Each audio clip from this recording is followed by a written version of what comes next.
नमस्कार, मैं आपके साथ विभा उपाध्याय। रूस यूक्रेन युद्ध के बीच जहां अमेरिका और चीन रणनीतिक रूप से सतर्क बने हुए, वहीं ब्रिटेन रूस को सीधी चुनौती देने की कोशिश कर रहा है। आखिर ऐसा क्यों है कि हाल के दिनों में ब्रिटेन ने यह दावा किया कि रूस के 2.5 लाख सैनिक इस युद्ध में मारे जा चुके हैं, जो द्वितीय विश्व युद्ध के बाद किसी भी युद्ध में, यूं कहें संघर्ष में, रूस की सबसे बड़ी क्षति के तौर पर माना जा रहा है। ब्रिटेन के रक्षा मंत्रालय की तरफ से यह दावा किया गया कि यूक्रेन में रूसी सेना को भारी नुकसान पहुंचा है और यही वजह है कि रूस अब शांति वार्ता की दिशा में आगे बढ़ रहा है। अमेरिकी राष्ट्रपति डोनाल्ड ट्रंप ने यूक्रेन को सुरक्षा देने के लिए एक अनोखा सुझाव भी दिया था। उन्होंने कहा कि यूक्रेन के परमाणु जो ऊर्जा संयंत्र हैं, उनको अमेरिका अपने नियंत्रण में ले और वहीं से यूक्रेन को ऊर्जा और सुरक्षा प्रदान की जाए। हालांकि यूक्रेन के राष्ट्रपति व्लादिमीर ज़ेलेंस्की ने इस प्रस्ताव को पूरी तरह से खारिज कर दिया। उन्होंने साफ कहा कि ये प्लांट यूक्रेन की संपत्ति है और इन पर किसी और राष्ट्र का अधिकार ही नहीं हो सकता। ज़ेलेंस्की ने कहा कि हम इस पर कोई चर्चा नहीं करने वाले।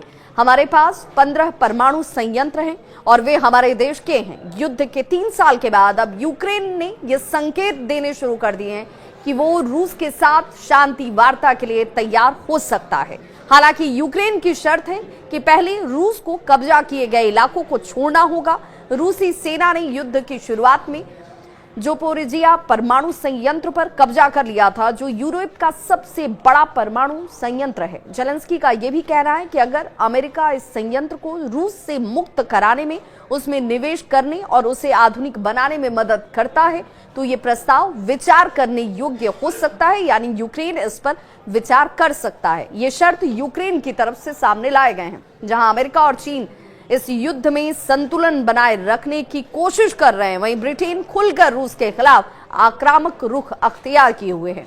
ब्रिटेन के रक्षा मंत्रालय की तरफ से यह भी दावा किया गया कि युद्ध के दौरान रूस के करीब 9 लाख सैनिक हताहत हुए हैं, जिनमें तकरीबन 2.5 लाख मारे गए हैं। ब्रिटेन के अनुसार यूक्रेनी सेना ने रूस को बड़ा और भारी नुकसान पहुंचाया है और इसी वजह से पुतिन जो हैं वो शांति वार्ता की ओर इस वक्त आगे बढ़ते हुए नजर आते हैं। हालांकि रूस ने ब्रिटेन के इन आंकड़ों को एक प्रोपोगेंडा बताया और इसे खारिज कर दिया। यूक्रेन युद्ध को लेकर जहां ब्रिटेन खुलकर बयानबाजी कर रहा है, वहीं चीन और अमेरिका इस पर एक तरीके से चुप्पी साधे हुए हैं। वेट एंड वॉच वाली स्थिति में वो नजर आते हैं। चीन ने खुद को मध्यस्थ के रूप में इससे पहले हालांकि कई बार सामने लाने की कोशिश भी की।